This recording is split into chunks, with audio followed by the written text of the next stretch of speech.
Student, इस class में हम पढ़ेंगे प्रोकैरियोटिक जीवों का एक और महत्वपूर्ण प्रकार जिसका नाम है साइनोजीवाणु या साइनोबैक्टीरिया।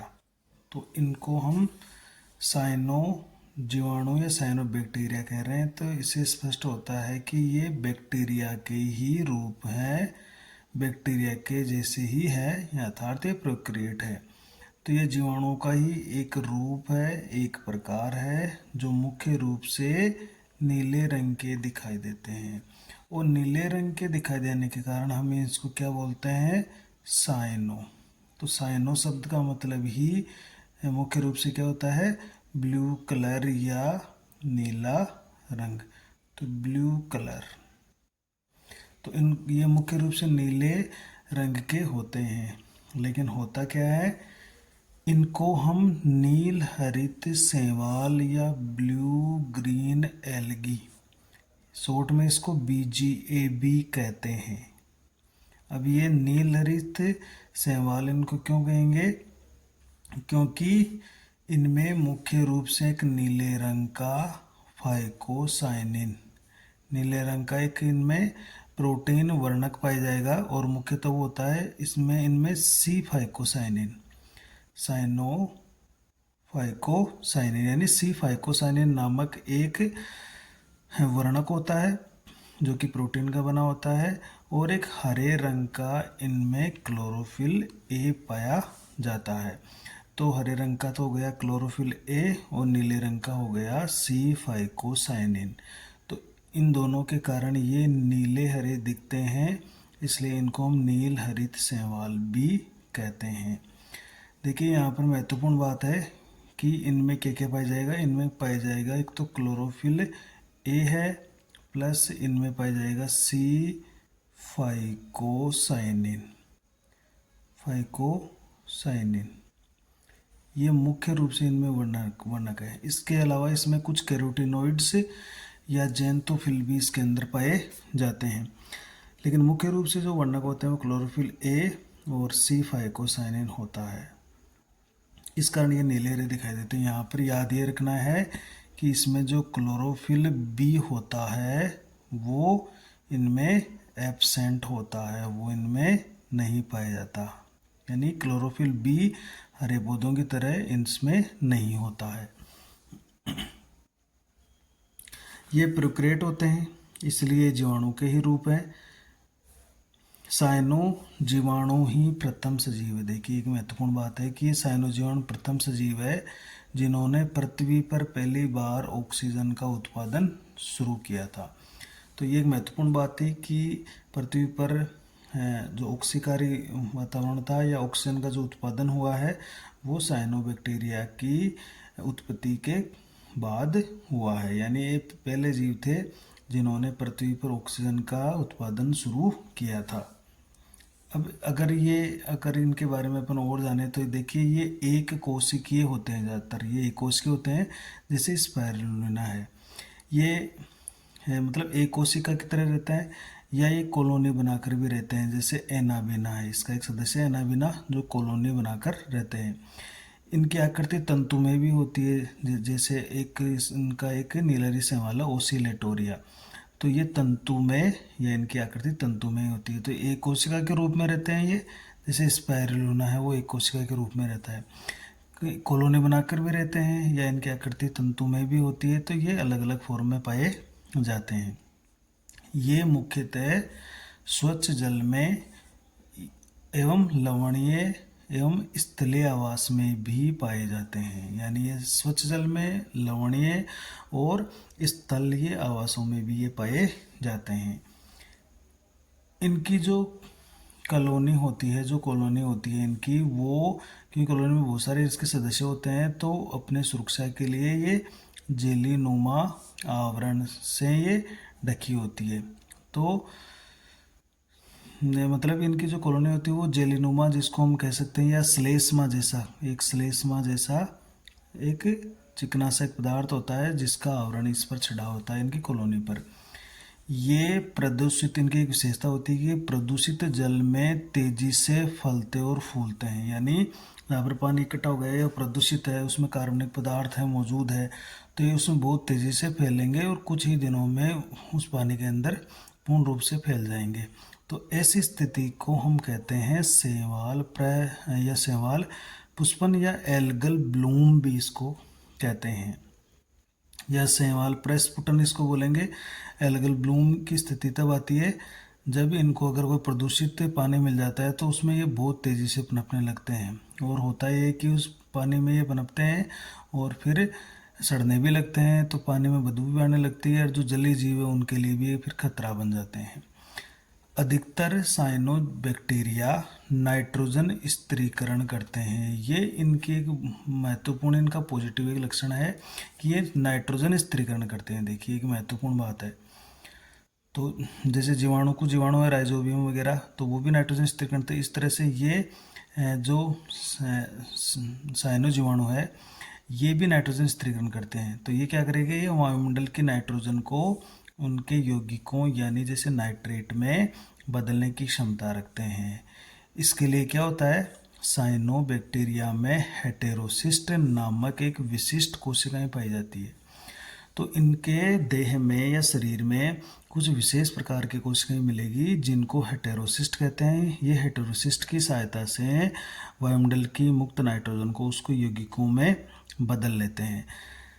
जैसे इनके एक सदस्य हैं नॉन स्टोक और एनाबिना, जो कि नाइट्रोजन स्थिरीकरण भरपूर मात्रा में करते हैं। अतः इनका उपयोग चावल की खेती में किया जाता है। चावल के कीचड़ से भरे हुए खेतों को या पानी से भरे हुए खेतों में साइनोबैक्टीरिया डाल दिए जाते हैं, तो वहाँ पर उन पौधों को नाइट्रोजन की पूर्ति हो जाती है, क्योंकि ये स्वयं नाइट्रोजन का स्थिरीकरण करते हैं। ये जो हेटेरोसिस्ट है ये इनमें नाइट्रोजन स्थिरीकरण वाली कोशिका होती है, और अर्थात ये बीजीएमए यानी नीलरी शैवाल में ये पाई जाती है। इसके बाद में देखिए, जैसे ये एक कॉलोनी है नोस्टो कॉलोनी। तो नोस्टो कॉलोनी इसमें जैसे जेलीनुमा आवरण है, ये इनके तंतु है, तो ये कॉलोनी बनाकर रह रहे हैं। तो नोस्टो कॉलोनी बनाकर रहता है, या जो एनाबिना भी कॉलोनी बनाकर रहता है। तो इस तरह से ये अपने चारों ओर एक जेली समान या श्लेष्मा जैसा पदार्थ का अपने सुरक्षात्मक आवरण के रूप में एक श्लेष्मा का आवरण रखते हैं। अगर इसका अपन एक कोशिका की बात करें तो ये इसकी एक कोशिका है, जैसे इसका एक तंतु है नोस्टोक का, जिसमें जेली जैसा आवरण होता है ये, और इसमें ये बीच बीच में जो कोशिकाएं ये है इसके हेटेरोसिस्ट, जो कि नाइट्रोजन स्थिरीकरण करती है, और इनको हम चावल के खेतों में डालकर एक जैविक उर्वरक के रूप में इस्तेमाल करते हैं। देखिए नोट डालकर हमने एक महत्वपूर्ण बात लिखी है कि इसका एक सदस्य है स्पाइरुलिना। देखिए ये एक बीजीय है, नीलरी शैवाल है, ये साइनो जीवाणु है। तो इसको संपूर्ण आहार के रूप में इस्तेमाल किया जाता है, यानी एक संपूर्ण आहार का स्रोत है ये। मतलब इसमें प्रोटीन, कार्बोहाइड्रेट, वसा, मिनरल्स सब कुछ चीज़ें पाई जाती है। और इसमें पाई जाने वाली जो प्रोटीन होती है ठीक वैसी होती है जैसे कि हमारा शरीर। हम ये लिख सकते हैं कि जैसे हमारा शरीर स्वयं अपने लिए तैयार करता है। जैसे हमारे शरीर में जो शरीर खुद प्रोटीन बनाता है, वैसी प्रोटीन इस स्पाइरुलिना में पाई जाती है। तो इसको आहार के रूप में इस्तेमाल किया जाता है। तो आप नेट पर सर्च करके स्पाइरुलिना के बारे में जान सकते हो कि ये बाज़ार में एक बंद पैक के रूप में या डिब्बों के रूप में आहार के रूप में मौजूद है। तो इसमें दूध के बराबर देखिए कैल्शियम उपस्थित है, और गाजर से लगभग 15 गुना ज़्यादा विटामिन ए इसमें मौजूद है।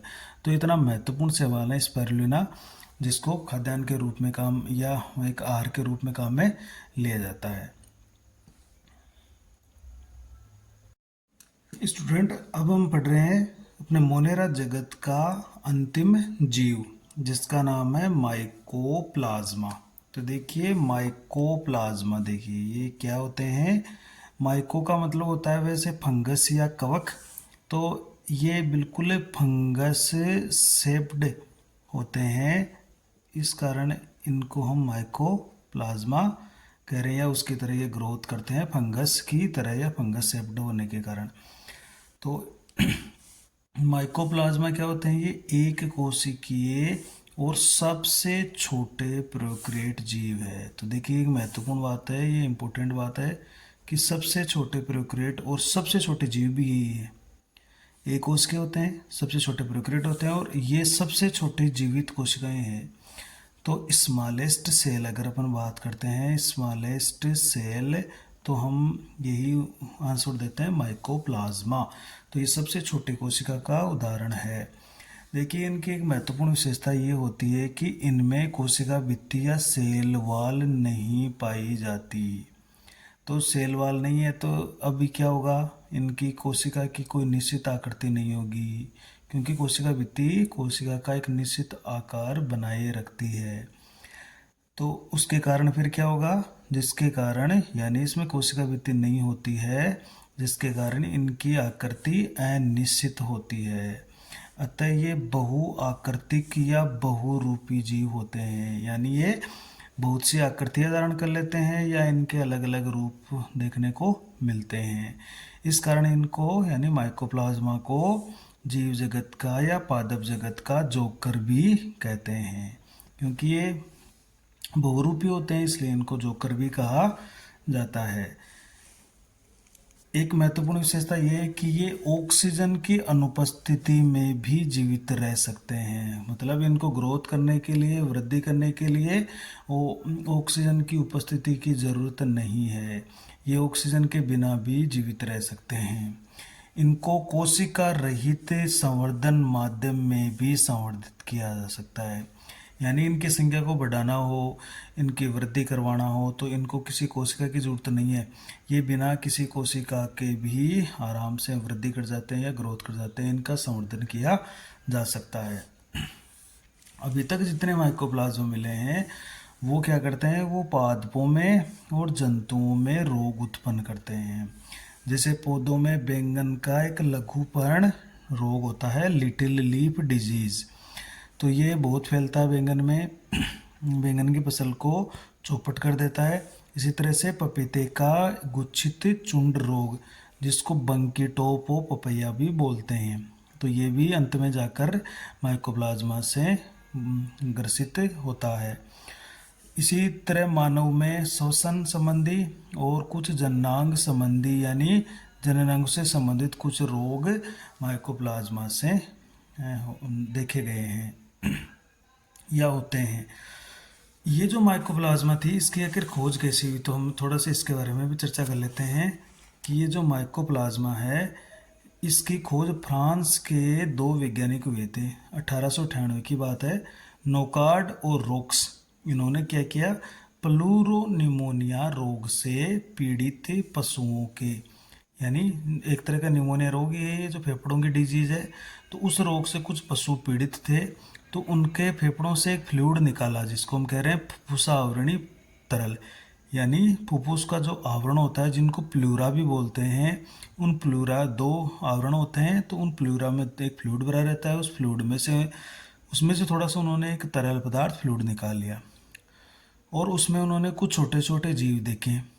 उन्होंने उनको क्या नाम दिया, प्लूरोनिमोनिया लाइक ऑर्गेनिज्म, यानी जो निमोनिया के जो जैसे सूक्ष्म जीव होते हैं, जैसे बैक्टीरिया होते हैं, कोकस बैक्टीरिया, जैसे स्ट्रिप्टोकोकस या डिप्लोकोकस है, तो उस हिसाब से इन्होंने उनका नाम दे दिया कि ये प्लूरोनिमोनिया लाइक ऑर्गेनिज्म है, यानी प्लूरोनिमोनिया जैसे रोगजनक के जैसे दिखाई देते हैं, यानी इनका नाम दे दिया प्लूरोनिमोनिया लाइक ऑर्गेनिज्म, यानी पीपीएलओ नाम दिया।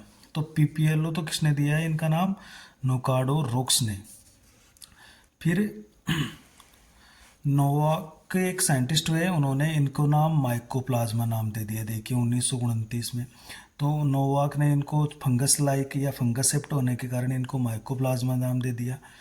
इसके बाद देखिए महत्वपूर्ण एक खोज थी, जापानी वैज्ञानिक हुए थे डोई, ये एक महत्वपूर्ण वैज्ञानिक थे और उनके कुछ साथी थे। इन्होंने सर्वप्रथम पौधों में होने वाला एक रोग है एस्टर येलो, तो ये एस्टर येलो है, ये एस्ट्रेसी या जो कंपोजिटिकुल है जिसमें फूल वाले पौधे आते हैं, काफ़ी जो फ्लोरिंग प्लांट आते हैं उनमें ये डिजीज़ खूब पौधों में देखी गई है। तो उनमें जो एस्टर येलो यानी उनमें जो कंपोजिटिकुल के अंदर फूलदार पौधों में जो रोग होता है जिसमें पुष्प वगैरह वो मुरझा जाते हैं या बिल्कुल पीले पड़ जाते हैं, तो वो रोग उनमें हो रहा था, तो वो रोग माइकोप्लाज्मा जनित बताया था। और उन्होंने भी अभी इन जीवों को माइकोप्लाज्मा लाइक ऑर्गेनिज्म यानी एमएलओ नाम दिया। तो इसको एमएलओ नाम किसने दिया? वो डोई और उनके सहयोगियों ने दिया था। और देखिए अब एमएलओ का नाम फाइटोप्लाज्मा कर दिया गया है। देखिए फाइटोप्लाज्मा, तो अब इसका नाम है फाइटोप्लाज्मा, यानी पौधों में जो रोग फैलाते हैं वो फाइटोप्लाज्मा है। पौधों में ये सबसे ज़्यादा अगर किसी पर अटैक करते हैं तो ये फ्लोएम जो उत्तक होता है, उस फ्लोएम उत्तक पर ये को संक्रमित करते हैं। फ्लोएम उत्तक को संक्रमित, उसको सबसे ज़्यादा ये संक्रमित करके पौधों में रोग फैलाते हैं। तो इसी के साथ हमारा मोनेजा जगत है वो पूरा होता है। नेक्स्ट वीडियो में हम प्रोटिस्टा जगत को शुरू करने वाले हैं। Thank you.